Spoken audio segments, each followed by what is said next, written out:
Welcome back to the Green Lantern diorama build. So are you ready to get this thing all wired up and the terrain built? That's what we're going to be doing. We're going to get these wires all together and start getting this lit. One of the most important things that I do during this diorama is I mark my labels. This way I know which one are my static and which one are for my effects. And if I don't have those labeled, then it's going to take me a while to get everything set up. So let's start putting these wires together. The first thing I'm doing is putting the correct wires together. How I do this is I take both wires and I don't just twist them together. I try to make a NASA knot, and this is what a NASA knot looks like.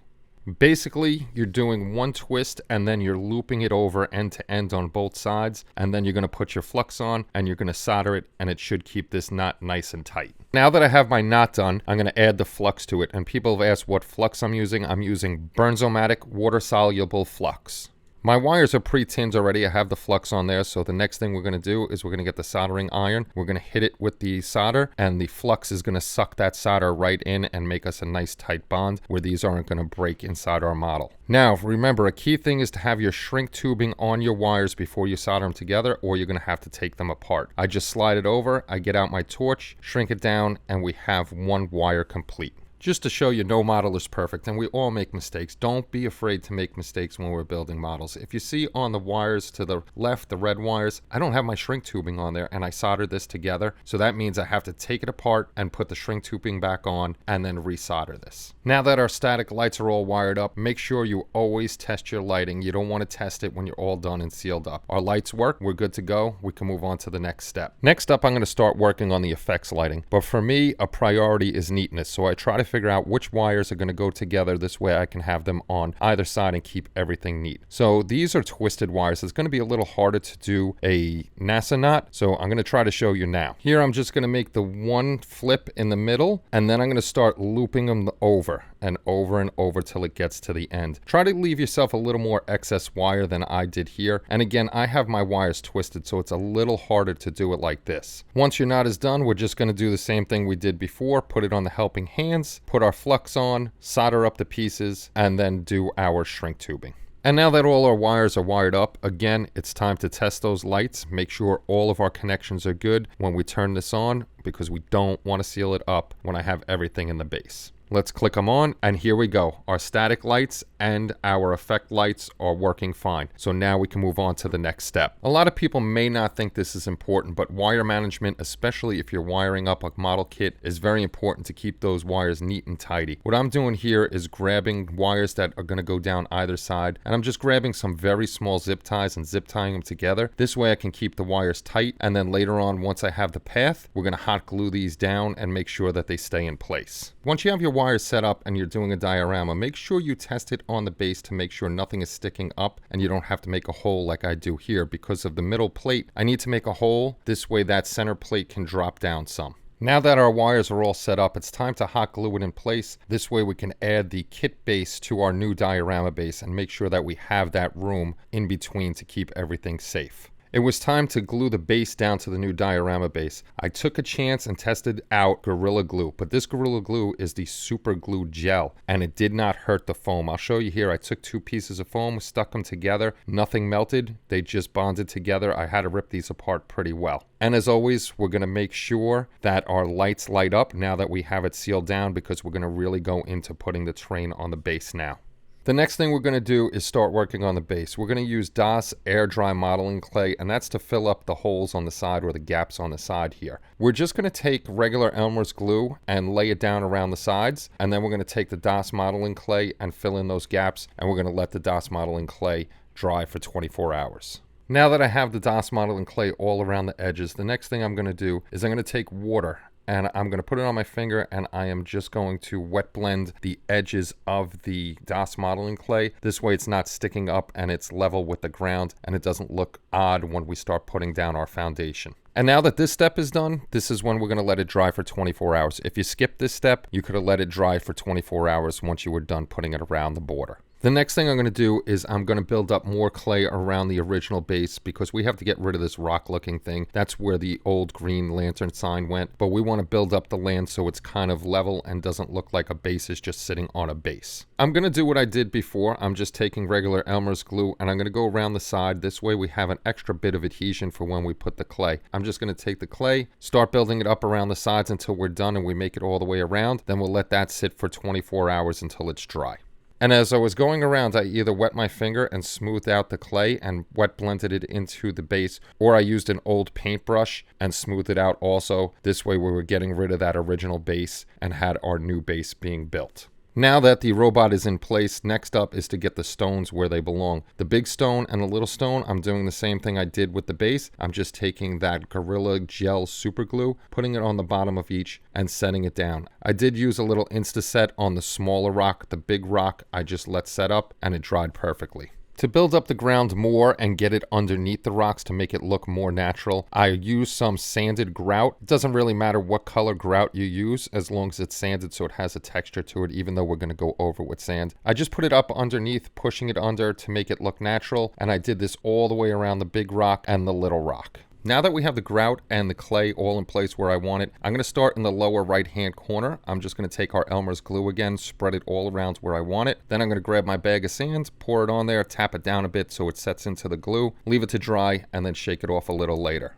Now that my base coat of sand is all set and dry, the next thing I'm going to do is I'm going to build up a mound of sand around the original base because leaving it up like that doesn't look good. So I'm just going to pour it around, and then once I'm done, I'm going to use our homemade scenic cement, and I'm going to actually do a tutorial on how to make this for you guys. After all our sand is down, the first thing we're going to do is we're going to get isopropyl alcohol and we're going to wet down the sand with the isopropyl alcohol. Otherwise, the scenic cement is just going to float on top and it's going to take a while to soak in. The isopropyl alcohol actually helps the scenic cement soak into that sand, and then we can leave it to get hard. Now that I've wet everything with the isopropyl alcohol, I'm just taking the homemade scenic cement, slowly dripping it in and letting it suck into the sand. I'll do this around the whole base and then I'll let it dry for 24 hours. You can see the PVA glue sitting on top here. That's because I forgot to put isopropyl alcohol there. I thought I put it on the whole board, but I did not. Now that everything is all set and dry, the next thing I'm going to use is railroad ballast. I'm going to use two different types, this small gray one, and I'm going to put it all around the sides like the rocks are chipping, and then I'm going to use a bigger size. Once the railroad ballast is down, we're going to do the same thing. We're going to take our isopropyl alcohol, soak everything down, and then we're going to take our scenic cement and layer it over the rocks that we just put on the ground. Let those dry so they lock in place and we can move on to the next step. Now that I've waited for everything to dry, I masked up the rest of the board. This way we don't get any paint on it, so now we could start painting the base. Before I start painting, I have to mask up the robot. I used cotton in the 3 holes to hide the LED lights, and I used my favorite, Silly Putty, on his chest and his eyes to make sure everything is masked. I know everybody knows that I love my Mr. Surfacer 1000, but today I'm going to be using Ammo's one-shot primer, and this is because Silly Putty, without using an acrylic primer, will get gooey and melt, and you don't want that on the model. So if you're using anything like enamels, don't use the Silly Putty. And as always, the first step is priming, and we're just going to prime like we normally prime. I'm going to prime over the sand, the plastic, the 3D parts, everything, and get it all one coat of gray. Everything's all primed up. I let this sit for about 3 hours. Now we could start doing our base colors. Before I got to the color work, I forgot one important step. The base that comes with this kit is really horrible. It looks like just one mound of rocks, so I took sand, filled in around the rocks, and made it look more like the natural landscape.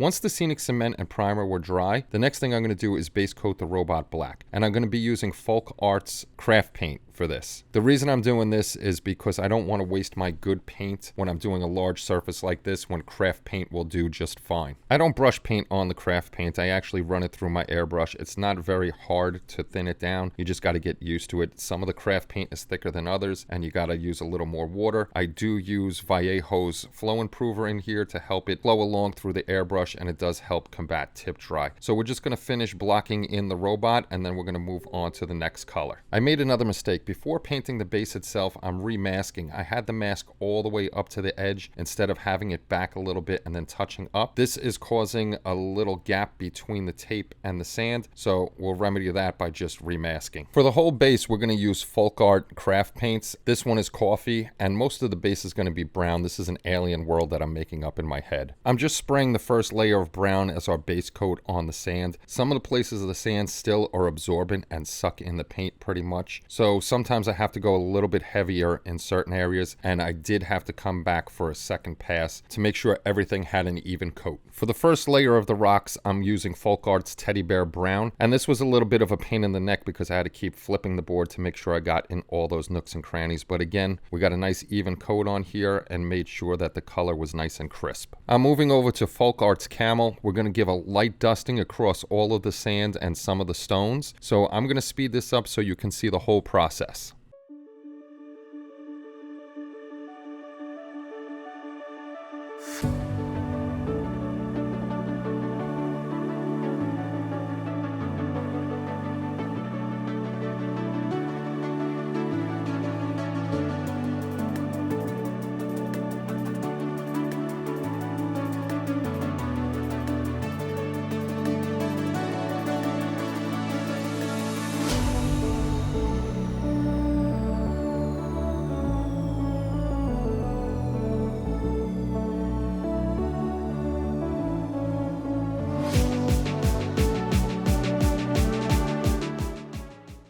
And with a light dusting of a lighter color, it brings out a nice contrast, leaving some of the darks behind and having lighter tones on top. Next up was to work on the rocks. What I used was Vallejo's Game Wash. I used an umber wash to bring out all those little divots and everything on the rock itself. And then after I was done with that, around the base of the rocks, I used Vallejo's Wash, European Dust.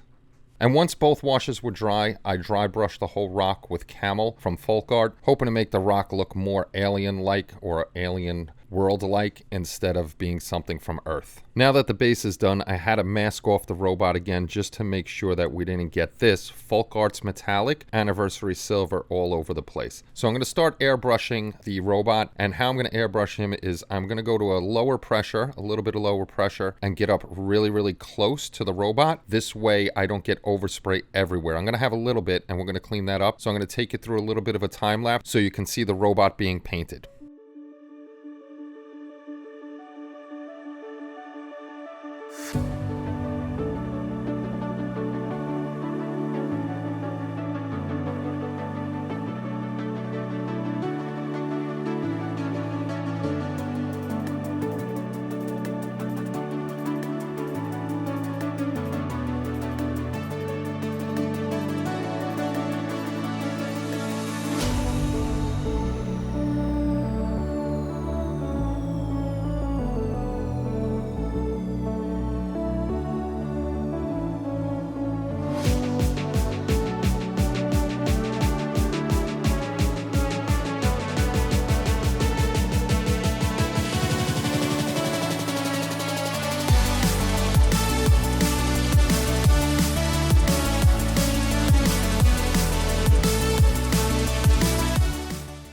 Our robot is all painted up, and you can see right here in the middle, very minimal overspray. The silver is really, really close to his legs, and that's because of the lower pressure and how close I got to him. So let's get cleaning this up. I didn't use the airbrush again to fix up all the silver because what was going to end up happening would be overspray on the silver, and we didn't want to have to go back in there. So I'm just hand painting over all the silver on the rocks, and then we're going to work on getting the ground effects, the sand, back to where it's supposed to be. Sorry, my big head's in the way. We'll speed up the video again so you can check out what I'm doing.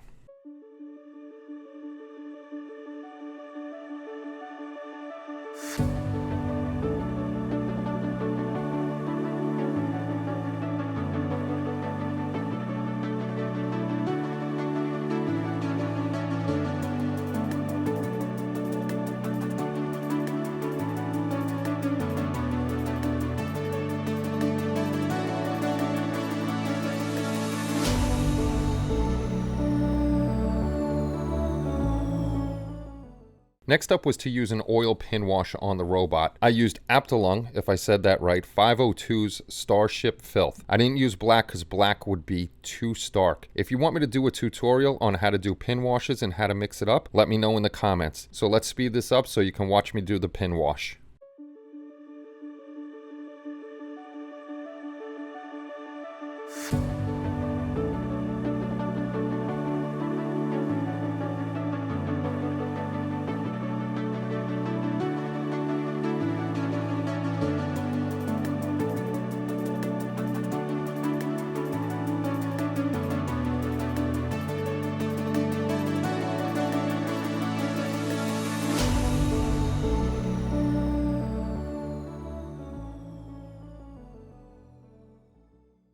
Now that the robot's all done, he's got his pin wash, which was giving me a little bit of a hard time because I did something silly and I forgot to clear coat him. So the next thing to do is we have to take off all of the masking. We're going to take off the silly putty on his chest and his eyes, and we're going to take out the 3 pieces of cotton where the fingers go, and we're going to test his lights. Let's click on that switch and make sure nothing got ruined while we were doing the painting process, and it didn't. We have our 3 lights, and we have our eyes and our chest lit up. So let me show you him in a low light and a dark light situation. And here's our robot in low light, and I really like the color of the silver when it's dark, but you can see everything is working nicely. And here he is in the dark, really bright, really nice looking. We only have one more thing to do and paint the chest to make sure that no light leaks happen. And that's it. I cleaned up the trim on the base, so the base is done. We're just going to paint the circle on the inner part of his chest there black. This way we don't get a light leak, and we are all done with the base. So thank you very much for watching the first 3 parts of the diorama build. Up next is Green Lantern himself. We'll have a video on that, and we'll get the final up for you. Don't forget to hit that subscribe and like button. We really appreciate you guys being here. And if you can, come over to community.hobbylinkinternational.com and join our forum. See you all on the next one.